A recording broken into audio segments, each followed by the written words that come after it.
नमस्कार। Sanskrit online classes में आप सभी का स्वागत है। पिछली क्लास में हमने कारक प्रकरण के अंतर्गत षष्ठी विभक्ति को लेकर के हम चर्चा कर रहे थे और उसका जो पहला सूत्र था षष्ठी शेषे, उसके बारे में हमने जाना था। आज हम उसी क्रम को आगे बढ़ाते हुए आगे के जो हमारे सूत्र हैं उनको लेकर के हम चर्चा करेंगे। तो आइए शुरू करते हैं। कल हमने पढ़ा था षष्ठी विभक्ति के अंतर्गत जो हमारा पहला सूत्र था षष्ठी शेषे। ये सूत्र क्या कहता है? शेष क्या होता है कि जो कहा जा चुका है उससे बचा हुआ ही क्या होता है? शेष होता है।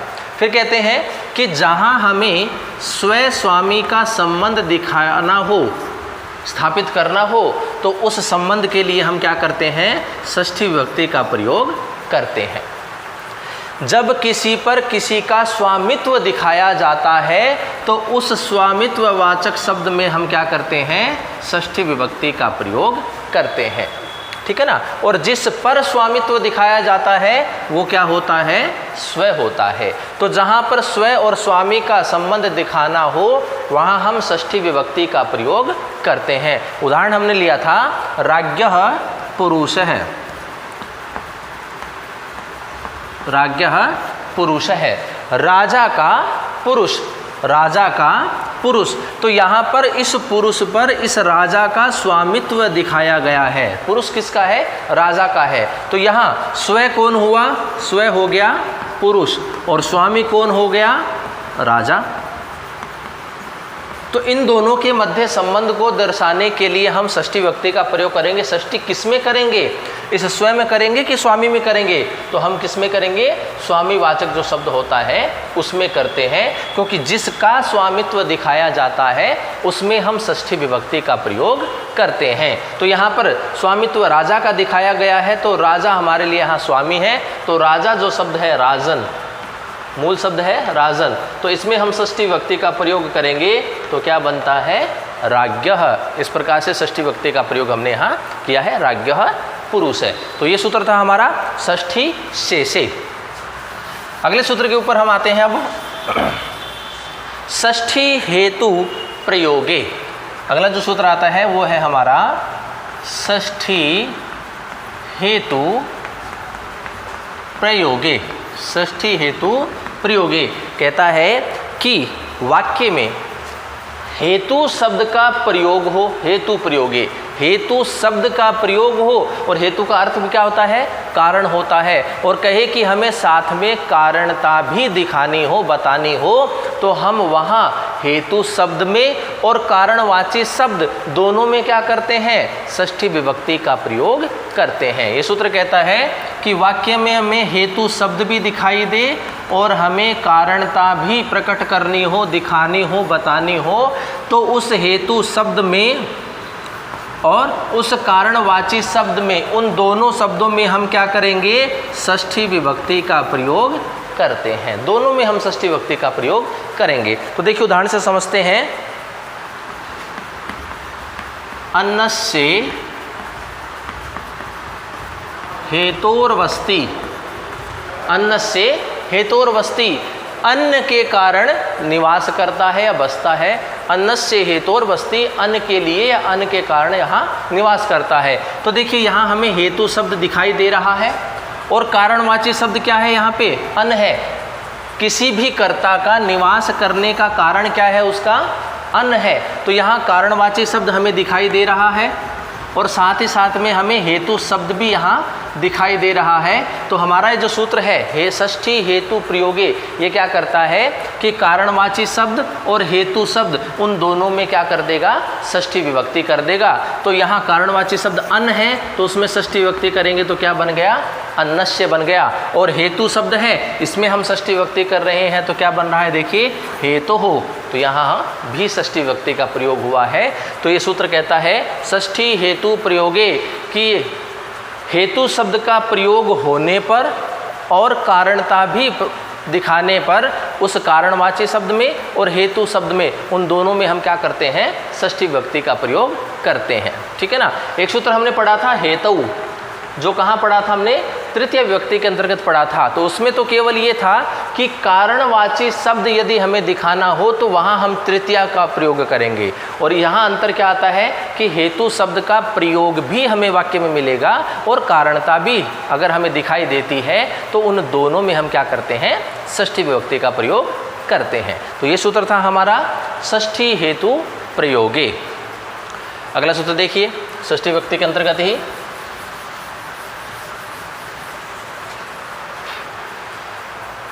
अगला सूत्र आता है कर्तरी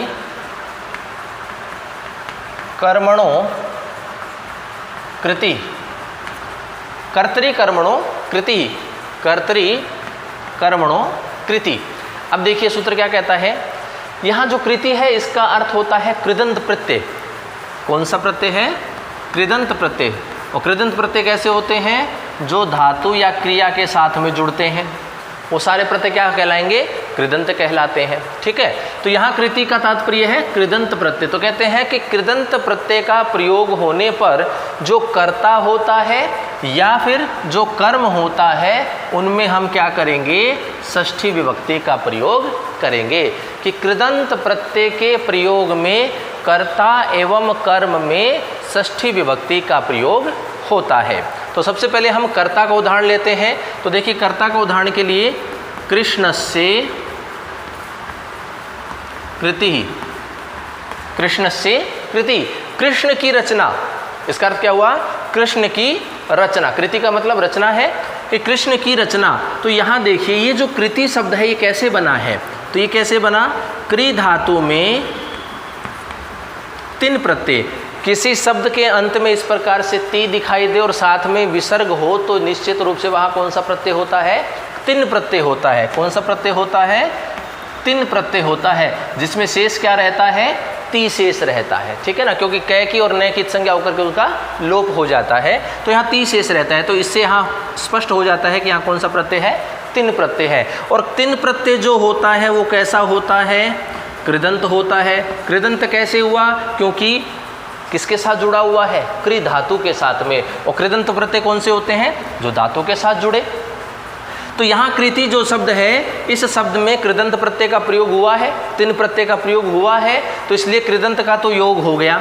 अब यहाँ इस रचना का, इस कृति के अर्थ को लें तो कृति का मतलब रचना। तो इस रचना को करने वाला कौन होता है, किसी कार्य को करने वाला कौन होगा, उसका कर्ता होगा। और कर्ता कौन है, यहाँ पर कृष्ण है, क्योंकि कृष्ण की रचना, रचना किसकी है, कृष्ण की है।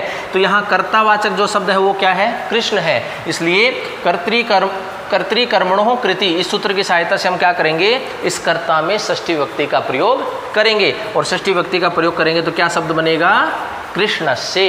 इस प्रकार से ये शब्द हमारा बनता है। ठीक है ना। अब बात करें कर्म की, कर्म की बात करेंगे तो उदाहरण यहाँ ले लेते हैं, जगत है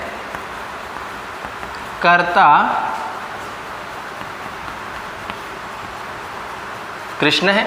जगत है कर्ता कृष्ण है, कि जगत का कर्ता कृष्ण है, जगत का निर्माण करने वाला कृष्ण है, जगत की रचना करने वाला उसका सृष्टा कौन है, कृष्ण है। तो यहाँ पर देखिए ये जो कर्ता शब्द है ये कैसे बना है, कर्ता शब्द कैसे बना है कि कृ धातु में क्या मिला है, त्रिच प्रत्यय बना है। क्योंकि अगर किसी के अंत में इस प्रकार से आ की ध्वनि आती है, यहाँ ये जो ता दिखाई दे रहा है ये दिखाई दे, तो वहाँ पर त्रिच प्रत्यय होता है। और किसके साथ जुड़ा है त्रिच प्रत्यय, देखिए क्री के साथ में। क्री क्या है, धातु है, तो निश्चित रूप से त्रिच कैसा प्रत्यय है, कृदंत प्रत्यय है। तो यहाँ पर कृदंत का क्या हुआ है, प्रयोग हुआ है। और यहाँ पर हमें कर्म भी दे रखा है, कर्म क्या है, जगत, क्योंकि कृष्ण की रचना क्या है, जगत है, तो ये इसका कार्य है, तो कार्य क्या होता है, कर्म होता है। तो कर्म हमें दिखाई दे रहा है, तो इस सूत्र की सहायता से कर्तरी कर्मणो कृति, इस सूत्र से जो हमारा कर्म होगा उस कर्म में हम क्या कर देंगे, षष्ठी विभक्ति का प्रयोग करेंगे। और षष्ठी विभक्ति का प्रयोग करेंगे तो शब्द क्या बन जाता है, जगत है। मूल शब्द क्या होता है, जगत, तकारांत होता है, तो जगत होता है, तो षष्ठी विभक्ति करेंगे तो क्या बन जाएगा, जगत है। तो अगर हमें कर्ता दिखाई दे तो कर्ता में षष्ठी विभक्ति कर देंगे, और कर्म दिखाई दे तो हम कर्म में षष्ठी विभक्ति कर देंगे। किस कंडीशन में करेंगे, कि यदि हमें कृदंत प्रत्यय का प्रयोग दिखाई देता हो तो। तो वहाँ हम क्या कर देंगे, कृदंत प्रत्यय के योग में जो कर्ता होता है या जो कर्म होता है उसमें हम षष्ठी विभक्ति का प्रयोग करते हैं। जैसे कृष्णस्य कृति, यहाँ तीन प्रत्यय है, तीन प्रत्यय कृदंत प्रत्यय है तो कृदंत प्रत्यय का योग हुआ, इसका कर्ता कौन है, कृष्ण है, तो कर्ता हमारे सामने होने से कर्तरी कर्मणो कृति इस सूत्र की सहायता से हम उसमें षष्ठी विभक्ति करके कृष्णस्य बनाते हैं। फिर उदाहरण आया जगत है, कर्ता कृष्ण है, यहाँ कर्ता जो शब्द है वो त्रिच प्रत्यय से जुड़ने से बना, और त्रिच प्रत्यय कैसा है, कृदंत है, तो कृदंत का योग होने से कर्म हमें दिखाई दे रहा है जगत, इसलिए हम उस शब्द में क्या कर देंगे, कर्तरी कर्मणो कृति इस सूत्र की सहायता से जगत षष्ठी विभक्ति करके जगत है, इस प्रकार से शब्द हम बनाते हैं। तो ये सूत्र था हमारा कर्तरी कर्मणो कृति ही। तो ये षष्ठी विभक्ति के हमारे कुछ महत्वपूर्ण सूत्र थे जिनके ऊपर हमने चर्चा की। अब हम बात करेंगे सप्तमी विभक्ति की। सप्तमी विभक्ति,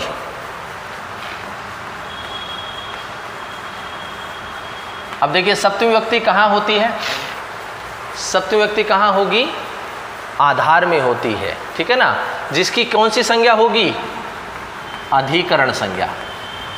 कौन सी संज्ञा होगी, अधिकरण संज्ञा। जिसकी अधिकरण संज्ञा होती है उसमें कौन सी विभक्ति होगी, सप्तमी विभक्ति होती है। कोई कार्य जहाँ होता है, जिस जगह पे होता है उसकी क्या होती है, अधिकरण संज्ञा होती है, ठीक है ना। तो अब बात हम करेंगे सप्तमी विभक्ति की। तो देखिए सबसे पहला जो सूत्र आता है अधिकरण संज्ञा करने वाला, वो सूत्र आता है आधारोधिकरणे। आधारोधिकरणे अधिकरणम, इस प्रकार से भी कर सकते हैं, आधारोधिकरणम कि आधार में अधिकरण संज्ञा, आधार की अधिकरण संज्ञा होती है, आधार की अधिकरण संज्ञा होती है। अब देखिए कोई क्रिया जो होती है जिस जगह होती है, अब क्रिया जो होती है या तो वो कर्ता के अनुसार होती है या कर्म के अनुसार होती है, क्योंकि जब हम वाच्य का अध्ययन करते हैं तो ये क्रिया या तो कर्ता के अनुसार बदलती है, परिवर्तित होती है, या फिर कर्म के अनुसार बदलती या परिवर्तित होती है। तो यहाँ इसका अर्थ अगर हम लेते हैं तो हो जाएगा कर्ता या कर्म के द्वारा उसमें स्थित क्रिया का जो आधार होता है उसकी अधिकरण संज्ञा होती है। कर्ता या कर्म में स्थित क्रिया का जो आधार होता है, अर्थात क्रिया जिस जगह पर होती है, जिस स्थान पर होती है, वही उसका क्या कहलाता है, आधार कहलाता है, और उस आधार की क्या हो जाएगी, अधिकरण संज्ञा हो जाएगी। जैसे ही अधिकरण संज्ञा होती है सप्तम्यधिकरणे, सप्तम्यधिकरणे ये सूत्र आता है हमारा, तो कहता है कि अधिकरण में सप्तमी विभक्ति होती है। सप्तम्यधिकरणे, अधिकरण में सप्तमी विभक्ति होती है। जिस जिसकी अधिकरण संज्ञा हो गई उसमें कौन सी विभक्ति का प्रयोग करेंगे, हम सप्तमी विभक्ति का प्रयोग करेंगे। तो ये सूत्र है पहला आधारोधिकरणम कि आधार में अधिकरण संज्ञा होती है, और इसकी परिभाषा रूप में लिखें तो कर्ता और कर्म के द्वारा स्थित क्रिया का जो आधार होता है उसकी अधिकरण संज्ञा होती है। और सूत्र आता है सप्तम्यधिकरणे कि जिसकी अधिकरण संज्ञा होती है उसमें सप्तमी विभक्ति का प्रयोग किया जाता है, ठीक है।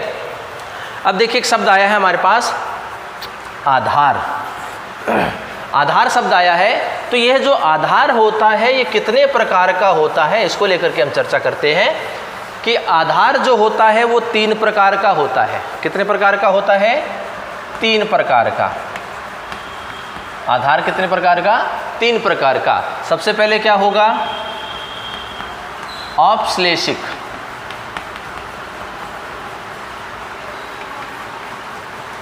पहला जो आधार है वो कौन सा है, औपश्लेषिक आधार है। दूसरा वैषयिक आधार, दूसरा जो आधार है वो है वैषयिक आधार है। और तीसरा जो होता है वो होता है अभिव्यापक आधार। तीसरा जो आधार है वो है अभिव्यापक आधार। तो आधार जो होता है वो 3 प्रकार का होता है, औपश्लेषिक आधार, वैषयिक आधार और अभिव्यापक आधार। अब देखिए तीनों को समझ लेते हैं। औपश्लेषिक, औपश्लेषिक में शब्द जो है वो किससे बना है, उपश्लेष से बना है। उपश्लेष, और उपश्लेष का मतलब होता है संबंध। संबंध, अब यहाँ संबंध भी कैसा हो, भौतिक संबंध। औपश्लेषिक आधार कहाँ होगा कि जहाँ हमें भौतिक संबंध दिखाई दे रहा हो, तो उसमें कौन सा आधार कहा जाएगा, औपश्लेषिक आधार कहा जाएगा। जहाँ हमें भौतिक संबंध दिखाई दे रहा हो तो वहाँ क्या होगा, औपश्लेषिक आधार होता है। अर्थात जो कर्ता या जो कर्म होता है उसका आधार, अर्थात उसके आधार में जैसा उनका संयोग होगा, संबंध होगा, भौतिक संबंध होगा, तो हम वहाँ कौन सा आधार कहेंगे, औपश्लेषिक आधार उसका कहेंगे।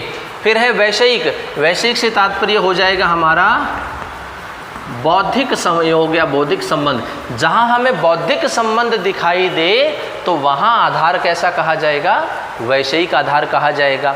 ठीक है ना, अंतर देखिएगा, ये है उपश्लेष, अर्थात भौतिक संबंध हमें जहाँ दिखाई दे। अब भौतिक क्या होता है, जिसको हम देख सकते हैं, छू सकते हैं, वो पदार्थ क्या होते हैं, भौतिक होते हैं।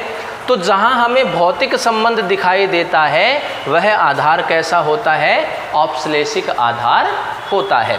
जहाँ हमें बौद्धिक संबंध या संयोग दिखाई देता है वहाँ कैसा आधार कहा जाएगा, वैषयिक आधार कहा जाएगा। और उसके पश्चात अभिव्यापक। व्यापक का मतलब क्या होता है, फैला हुआ। ठीक है ना, कि जहाँ पर कोई वस्तु समस्त अवयवों में होकर के रहती है, सभी जगह फैली हो, व्यापक हो। व्यापक का मतलब क्या होता है, अधिक देश से अधिक देश में रहने वाला ही क्या होता है, व्यापक होता है। ठीक है ना, तो जो एक पदार्थ है, एक वस्तु जो है वो संपूर्ण जगह फैली हुई हो, अधिक स्थान पर हो, तो वह ऐसा जो आधार हमें दिखाई देगा वो कैसा होगा, हमारा अभिव्यापक आधार होता है। तो आधार जो होगा वो 3 प्रकार का होता है, औपश्लेषिक आधार, वैषयिक आधार और अभिव्यापक आधार। ठीक है ना। अब देखिए प्रत्येक के उदाहरण के द्वारा हम इसको स्पष्ट कर लेते हैं। सबसे पहले हम बात करें औपश्लेषिक आधार की, कि जहां हमें भौतिक संबंध दिखाई दे। तो देखिए इसका उदाहरण आता है कटे आस्ते। कटे आस्ते, इसका अर्थ क्या हुआ, चटाई पर बैठता है। कट किसको कहते हैं, चटाई को।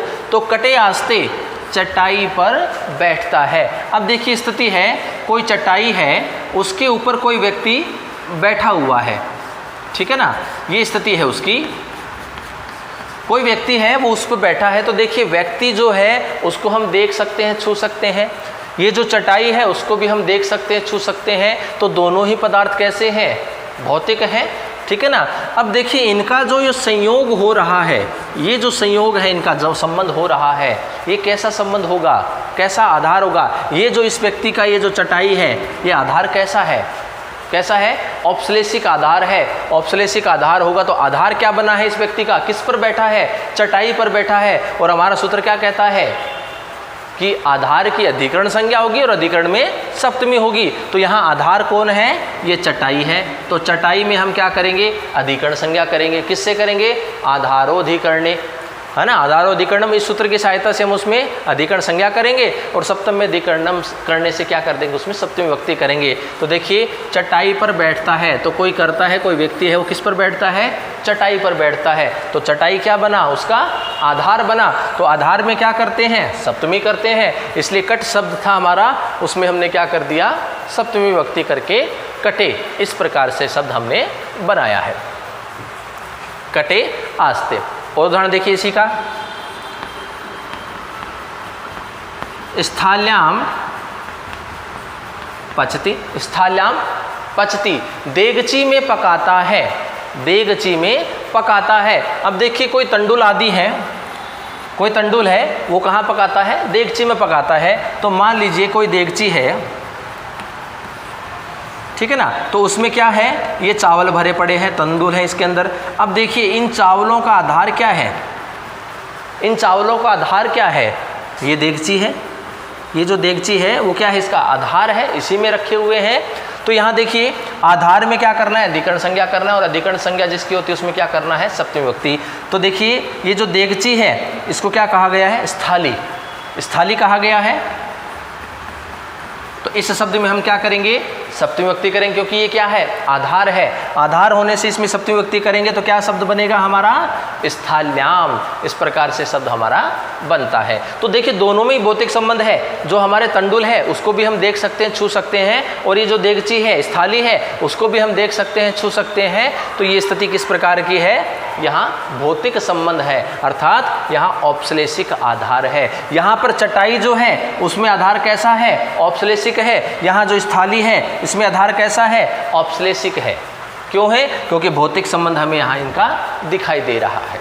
ठीक है ना। तो ये है हमारा औपश्लेषिक आधार, कि जहाँ हमें भौतिक संबंध दिखाई दे वहाँ औपश्लेषिक आधार होता है। दो उदाहरण हमने देखे। कटे आस्ते, चटाई पर बैठता है, तो ये जो कट है ये इसका आधार है।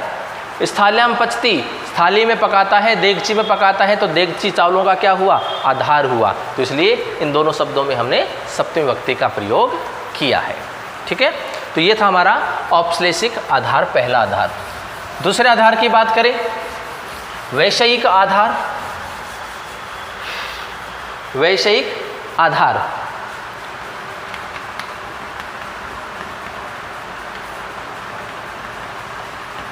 वैषयिक आधार वैषयिक आधार कहाँ होता है, कि जहाँ पर हमें भौतिक संबंध या संयोग दिखाई देता हो वहाँ कौन सा आधार होता है, वैषयिक होता है। देखिए उदाहरण से स्पष्ट करें। मोक्षे इच्छास्ति, मोक्षे इच्छास्ति, मोक्ष में इच्छा है। मोक्षे इच्छास्ति, मोक्ष में इच्छा है। अब देखिए इच्छा जो होती है उसको हम देख नहीं सकते, छू नहीं सकते।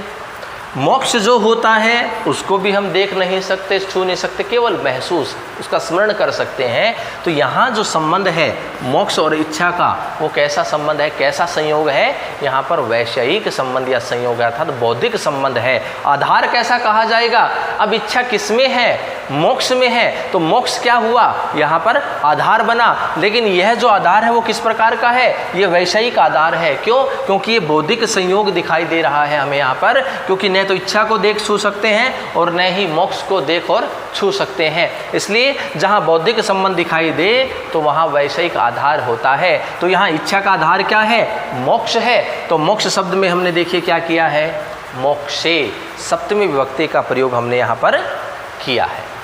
ठीक है। स्थिति कि वैषयिक आधार कहाँ होगा, जहाँ बौद्धिक संबंध हमें दिखाई देगा। और जैसे उदाहरण है हमारा मोक्ष इच्छास्ति, कि मोक्ष में इच्छा है। ठीक है ना। तो इस प्रकार से तो यहाँ हमें मोक्ष जो है हमारा वो वैषयिक आधार होता है, क्योंकि यहाँ इच्छा जो है वो किस में है, मोक्ष में है। और मोक्ष कैसा आधार बना हमारा, वैषयिक आधार बना। आधार में क्या करते हैं, अधिकरण संज्ञा करेंगे, आधारो अधिकरणम। इस सूत्र से हम मोक्ष शब्द की क्या कर देंगे, अधिकरण संज्ञा कर देंगे। और सप्तमी अधिकरणे, इस सूत्र की सहायता से सप्तमी विभक्ति करके क्या बना देंगे, ये मोक्षे। इस प्रकार से शब्द हमारा बनता है। ठीक है। अब हम बात करें जो हमारा तीसरा आधार है, अभिव्यापक आधार। तो उसकी स्थिति को देखते हैं कि अभिव्यापक आधार का जो उदाहरण होगा वो किस प्रकार का होगा। तो तीसरा आधार जो है वो है अभिव्यापक आधार। व्यापक का मतलब होता है फैला हुआ, अधिक स्थान पर जो उपस्थित रहे, कि वह आधार जिसमें कोई वस्तु समस्त अवयवों में व्याप्त होकर के रहती हो। तो वहाँ आधार कैसा होता है, अभिव्यापक आधार होता है। जैसे हम उदाहरण देखें, तिलेषु तैलम,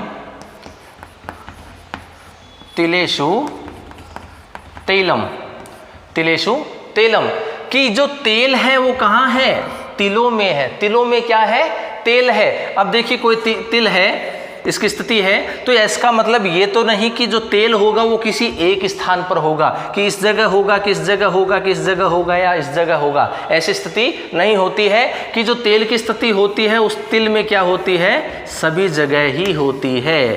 तो तिलेषु तेलम, तिलों में तेल है। तो तेल जो होता है वो उस तिल के प्रत्येक अवयव, प्रत्येक भाग में होता है, किसी निश्चित एक बिंदु या एक स्थान पर नहीं होता है। तो तेल कहाँ है, तिलों में है। तो तिल क्या बना, तेल का आधार बना। तो यहाँ किस प्रकार का आधार कहा जाएगा, वो अभिव्यापक आधार कहा जाएगा। क्योंकि एक पदार्थ या वस्तु जो है वो अनेक या बहुत अवयव में जो है वो शामिल है, तो इसलिए यहाँ पर जो आधार होगा वो अभिव्यापक आधार कहा जाएगा। और आधार क्या है?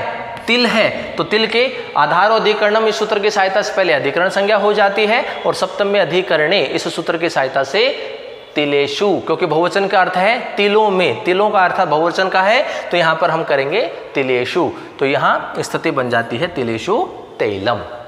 ठीक है, अगला उदाहरण देखिए इसी का। सर्वस्मिन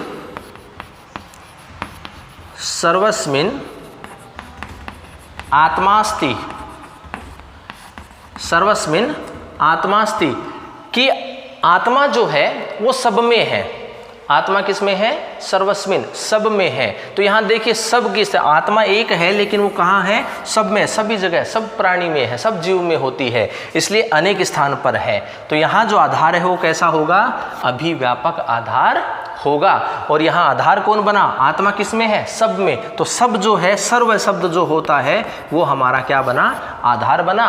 तो आधार और अधिकरणम इस सूत्र की सहायता से हम इसकी क्या करेंगे? सर्व शब्द की अधिकरण संज्ञा करेंगे। और जैसी अधिकरण संज्ञा हो जाती है सप्तम्य अधिकरण इस सूत्र की सहायता से उस सर्व शब्द में सप्तमी विभक्ति करेंगे। तो सर्व जो सर्वनामवाचक शब्द जो है हमारा, उसकी सप्तमी विभक्ति क्या बनती है? सर्वस्मिन। इस प्रकार से शब्द हमारा बनता है। तो आत्मा जो है वो कहाँ है? सब में है। तो सब जो है उसका आधार बना, इसलिए हमने यहाँ सप्तमी विभक्ति का प्रयोग किया है। तो ये स्थिति है आधार की। एक बार पुनः देखिए इनको। आधार जो होता है वो तीन प्रकार का होता है। एक होता है औपश्लेषिक आधार, दूसरा होता है वैषयिक आधार और तीसरा होता है अभिव्यापक आधार। औपश्लेषिक आधार कहाँ होगा? जहाँ हमें भौतिक संबंध दिखाई देता है वहाँ औपश्लेषिक आधार होता है। उदाहरण हमने देखा था कि कटे आस्ते चटाई पर बैठता है, या स्थाल्याम पचती देगची में पकाता है। उसके बाद आधार देखा हमने वैषयिक आधार। वैषयिक आधार वहाँ होता है जहाँ पर बौद्धिक संबंध हमें दिखाई देता हो, और उदाहरण हमने देखा था मोक्षे इच्छास्ति, मोक्ष में इच्छा है। इसके बाद बात आई अभिव्यापक आधार की कि एक पदार्थ या वस्तु जो है वो सभी अवयव में, अनेक अवयव में होकर के रहती है, तो वहाँ अभिव्यापक आधार होता है। उदाहरण हमने देखा तिलेषु तैलम, तिलों में तेल है, और सर्वस्मिन आत्मास्ति, आत्मा जो है वो सब में है। तो इस प्रकार की स्थिति हमने देखी। तो ये जो होता है आधार, आधार तीन प्रकार का होता है। ठीक है, तो ये स्थिति थी हमारी। अब हम सप्तमी विभक्ति का आगे का जो हमारा सूत्र है उसको देखते हैं कि साध्व साधु प्रयोगे च, साध्व साधु प्रयोगे च, सप्तमी विभक्ति का है। तो देखिए क्या कहता है, वार्तिक है ये, सूत्र नहीं है, कात्यायन के द्वारा रचित है ये, वार्तिक है इसलिए। तो देखिए क्या कहता है कि साधु और असाधु प्रयोगे, अर्थात इन शब्दों के प्रयोग में, साधु और असाधु इन शब्दों के प्रयोग में च और अर्थात हम किसकी बात कर रहे हैं? अभी सप्तमी विभक्ति की बात कर रहे हैं। तो यहाँ च का अर्थ क्या होता है? सप्तमी विभक्ति है। तो कहता है कि साधु और असाधु इन शब्दों के प्रयोग में सप्तमी विभक्ति का प्रयोग होता है। अब ये जो साधु और असाधु जो शब्द होते हैं ये जिसके लिए प्रयुक्त होते हैं, जिसके प्रति प्रयोग में होते हैं, साधु का मतलब अच्छा होता है, असाधु का अर्थ बुरा होता है। ठीक है ना?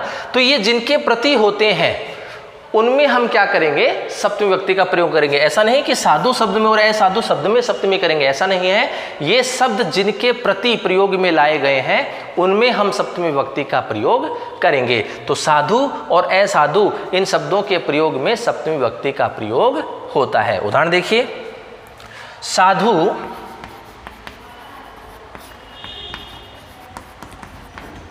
कृष्ण मातरी, या हम इसको ऐसे भी लिख सकते हैं, संधि से युक्त अगर हम यहाँ करते हैं शब्द को, तो साधु कृष्णो मातरी, इस प्रकार की भी हम इसको लिख सकते हैं कि कृष्ण जो है वो माता के प्रति कैसा है? अच्छा है, साधु है।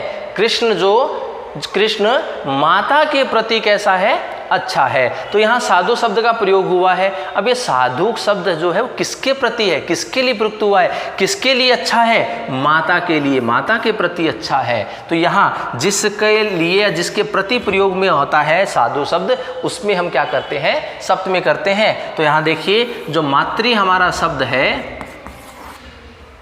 उसकी सप्तमी विभक्ति क्या होगी? मातरी। इस प्रकार से शब्द हमारा बनता है। तो साधु शब्द के प्रयोग में सप्तमी विभक्ति का प्रयोग होता है। अब ये साधु शब्द किसके प्रति प्रयोग में लाया गया है, हम उसमें सप्तमी विभक्ति का प्रयोग करते हैं। ठीक है, आगे देखिए, असाधु के लिए देखिए, असाधु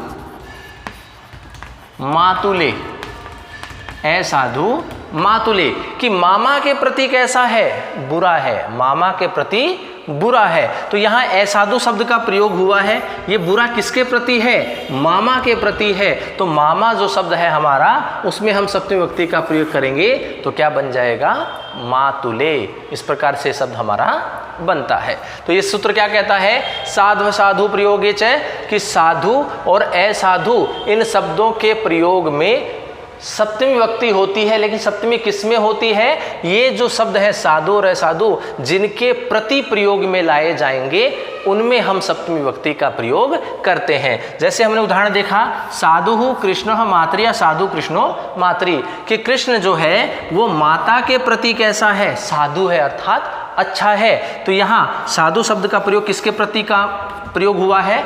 माता के प्रति हुआ है। तो माता शब्द में हम क्या करेंगे? मातृ जो शब्द है हमारा मूल, उसमें हम क्या करेंगे? सप्तमी विभक्ति का प्रयोग करेंगे और हमारा शब्द बनता है मातरी। इसी प्रकार से असाधु मातुले, मामा के प्रति कैसा है? असाधु है, बुरा है। तो यहाँ असाधु शब्द का प्रयोग किसके प्रति हुआ है? मामा के प्रति हुआ है। इसलिए मामावाचक जो हमारा शब्द है उसमें हम क्या करेंगे? सप्तमी विभक्ति का प्रयोग करते हैं। तो ये सूत्र था हमारा, ये वार्तिक है हमारा साध्वा साधु प्रयोगे च। तो इस प्रकार से आज की क्लास में हमने षष्ठी विभक्ति के जो महत्वपूर्ण सूत्र थे उनको पूरा किया और सप्तमी विभक्ति के जो हमारे सूत्र हैं उनके ऊपर भी हमने चर्चा की। तो आगे के जो हमारे सूत्र हैं सप्तमी विभक्ति को लेकर के, उनको लेकर के चर्चा हम अगली कक्षाओं में करेंगे। तो आज की क्लास में इतना ही। धन्यवाद।